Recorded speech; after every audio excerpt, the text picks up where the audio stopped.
नमस्कार दोस्तों, आप सभी का स्वागत है गुरुकुल स्टेनो एवं टाइपिंग क्लासेस जोधपुर में। आपका डिक्टेशन शुरू होगा 5 सेकंड बाद।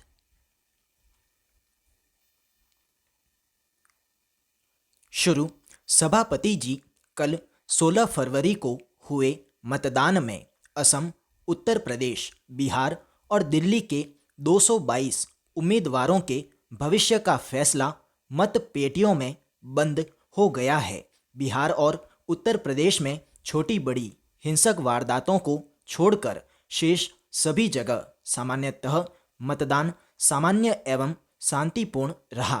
जैसी कि आशा की जा रही थी कि बिहार में कुछ घटनाएं हो सकती हैं, वहां चुनावी हिंसा में 22 व्यक्ति मृत हो गए और सैकड़ों घायल अवस्था में अस्पतालों में भर्ती कराए गए हैं। कुछ मतदान केंद्रों पर मतपत्र फाड़ दिए गए और कुछ केंद्रों से असामाजिक तत्व मतपेटियां लूट कर ले गए। इन मतदान केंद्रों पर निर्वाचन आयोग ने पुनः मतदान का फैसला लिया है और संभवतः 22 फरवरी को वहां पुनः मतदान होगा। निर्वाचन आयोग ने पहले से ही तय कर लिया था कि जो प्रदेश आबादी एवं क्षेत्रफल की दृष्टि से बड़े हैं, वहां पर 2 चरणों में मतदान कराया जाएगा तथा उन्हीं बड़े प्रदेशों में बिहार तथा उत्तर प्रदेश की गिनती भी आती है।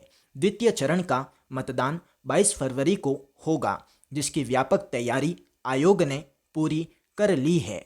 कुछ एक पहाड़ी इलाकों के मतदान केंद्रों पर जहां आवागमन की सुविधा नहीं है और मतदान दलों को पैदल ही यहां जाना पड़ता है, वहां के लिए मतदान दल निर्वाचन सामग्री लेकर रवाना भी हो गए हैं और शेष मतदान केंद्रों पर मतदान दल 19 फरवरी को रवाना होंगे। पैरा साथियों, इलाहाबाद उच्च न्यायालय ने अपना आदेश देकर पुनः पुरानी सरकार की बहाली करके यह सिद्ध कर दिया कि भारतीय न्याय प्रणाली चुस्त तथा दुरुस्त और सर्वोपरि है। यह बात और है कि दूसरा पक्ष सुप्रीम कोर्ट जाने की बात कह रहा है, परंतु देर रात 48 घंटे की अवधि के उपरांत श्री पाल ने अपनी कुर्सी पुराने मुख्यमंत्री के लिए खाली कर दी है और वे अब अकेले रह गए हैं। पहले वे राज्य के मंत्रिमंडल में परिवहन मंत्री थे और उनका दर्जा कैबिनेट मंत्री का था, परंतु अब वे एक साधारण विधायक रह गए हैं। सबसे दुखदायक बात तो यह है कि उनके 12 साथी मंत्री पद पर आसीन होने के लिए उन्हें छोड़कर अपनी पुरानी सरकार में वापस चले गए। यही नहीं, उनका कहना है कि हम पाल के नेतृत्व में शामिल नहीं थे, हम तो कल्याण सिंह जी के साथ थे और हमने अपनी उपस्थिति राजभवन में राज्यपाल के सामने अपनी सरकार के समर्थन में दी थी। वैसे श्री कल्याण सिंह भाजपा के पुराने सदस्य हैं और उनका समर्थन भाजपा शीर्ष भी करता है और वे उत्तर प्रदेश के मुख्यमंत्री के रूप में स्वतंत्र एवं सक्षम हैं।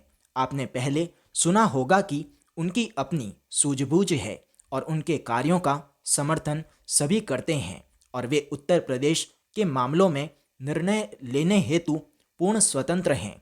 आपने पहले यह भी सुना होगा कि इसके पूर्व भी केंद्र ने उन्हें हटाने की साजिश की थी, परंतु राष्ट्रपति ने केंद्र को पुनः निर्णय पर विचार करने के लिए बाध्य किया था। उसी के उपरांत श्री कल्याण सिंह मुख्यमंत्री बने थे।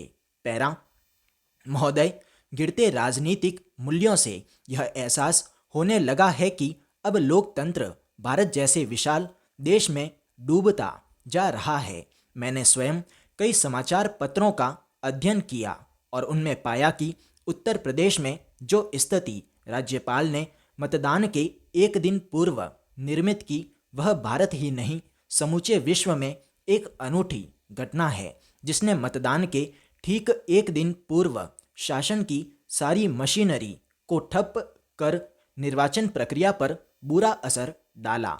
अखबारों में यह भी लिखा है कि राज्यपाल महोदय ने उक्त घटना की जानकारी राष्ट्रपति महोदय को भी दी थी और राष्ट्रपति महोदय ने 2 दिन तक निर्णय लेने को मना किया था। यह तो तय है कि राज्यपाल सिर्फ राष्ट्रपति के अधिकार में होता है, या यूँ कहा जाए कि राज्यपाल के अधिकार राष्ट्रपति के हाथों में हैं, तो गलत नहीं होगा।